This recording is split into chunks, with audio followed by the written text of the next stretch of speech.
Number 23, Pete Maravich. To do what Maravich did with a basketball is a gift from God. Peter Press Maravich, aka Pistol Pete, born June 22nd, 1947, died January 5th, 1988. In every generation, there's at least one player who feels misplaced, too advanced for the world around him, too unique to be fully understood. For basketball, that player was Pete Maravich. Nicknamed Pistol Pete for his lightning-quick release and swagger, Maravich was more magician than hooper, an artist in motion, finessing the game with behind-the-back passes, impossible spin dribbles, and rainbow jumpers from distance that wouldn't count for three until long after his prime. At LSU, he shattered NCAA scoring records that still haven't been touched, averaging over 44 points per game without the benefit of a three-point line or shot clock. His every move felt like something special was building, but the game that made him famous would ultimately confine him, chew away at his knees, and reject the very creativity that made him different. He entered the NBA with more hype than understanding. In a league still rooted in structure, defined roles, and traditional execution, Maravich's freewheeling style was seen as excessive or style over substance. He was called selfish, undisciplined, even a liability to winning. Critics said he didn't make others better. Coaches struggled to fit him into rigid systems not built to showcase improvisation. And despite averaging over 24 points per game in his career, he was branded as a loser, never advancing deep in the playoffs or capturing a championship.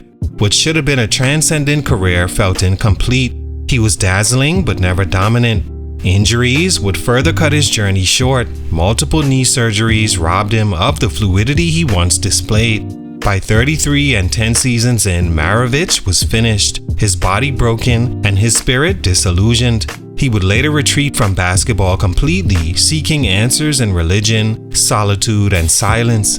The same man who once captivated crowds by the thousands now sought peace and isolation. Then, at just 40 years old, Maravich collapsed and died while playing a pickup game at a church gym in Pasadena. The autopsy revealed a congenital heart defect that meant he wasn't even supposed to be alive that long. For a player who gave everything to the sport, his health, his identity, and at times his sanity, basketball never gave him the platform he truly deserved.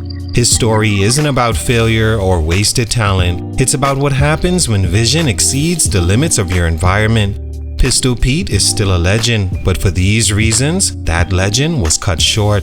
What happened? Let's talk about it. Salute to my man Kyrie Jones on IG for this request. It's your boy JC Stunted Growth. Let's get it, man. Take a minute to like, subscribe, and comment on who I should do next. Pete Maravich was a 6'5" guard from Aliquippa, Pennsylvania, raised by his father, Press Maravich, a former professional basketball player and coach who built Pete into a basketball prodigy. By high school, Pete was already dazzling crowds with his circus-style ball handling and deep jumpers. When he joined LSU to play under his father, he became a national sensation, averaging 44.2 points per game over 3 seasons, a record that still stands, all without a three-point line. His wild-scoring floppy socks and no-look passes made him a must-watch attraction, but scouts questioned whether his style would translate to the NBA. Still, he was taken 3rd overall in the 1970 draft by the Atlanta Hawks. His arrival came with enormous hype and a $1.9 million contract, the biggest ever for a rookie at the time. Though undeniably gifted, the league's traditional systems and slower pace left many unsure of how to truly unleash what Pete Maravich could do. Stunt number 1, misunderstood from the beginning. Pete Maravich didn't just enter the NBA, he disrupted it. A 6'5" guard who dribbled like a Harlem Globetrotter, pulled up from deep before it was cool, and passed like he could see the future, he represented a version of basketball that simply didn't exist yet. But instead of embracing his flair, most of the league recoiled. His first coaches in Atlanta demanded structure, his teammates weren't prepared for no-look dimes hitting them in the chest, and the media treated his style as more gimmick than genius. From the very beginning, Pistol Pete was misunderstood, seen as talented but not trustworthy, and that label never really went away. Without a three-point line for virtually his entire career, much of his value was erased on paper. The very shots he'd be celebrated for were seen as inefficient by the standards of that time. He still managed to average over 24 points per game, but there was always a sense that he wasn't helping teams win. That belief wasn't entirely fair. Maravich played on flawed rosters, often with little offensive help, but his unique approach didn't fit the conventional molds of the 1970s NBA, so coaches forced him to adapt rather than adapt to him. By the time he reached New Orleans, Maravich was finally allowed to play freely and led the league in scoring in 1977. But it was too late to change perception. He'd been labeled early and harshly selfish, flashy, undisciplined, and that stigma stuck. Even when he played well, it was seen as empty numbers. In truth, the league simply didn't know what to do with a player that advanced. He wasn't flawed, he was just out of place. And because of that, Pete Maravich spent his best years proving himself to people who didn't even understand what they were watching. Stunt number 2, his body gave out too soon. For all the criticism Pistol Pete received for not winning enough, the reality is his body never gave him a full chance. By the time he reached his physical peak as a scorer in the late 70s, his knees had already begun breaking down. The wear and tear from his high-usage style, combined with a lack of modern sports medicine, led to chronic injuries that would derail what should have been the prime of his career. Maravich underwent multiple surgeries and played through constant pain, which slowly stripped away at his explosiveness and made him easier to defend. By 30, he was no longer the same player, and by 33, he was retired.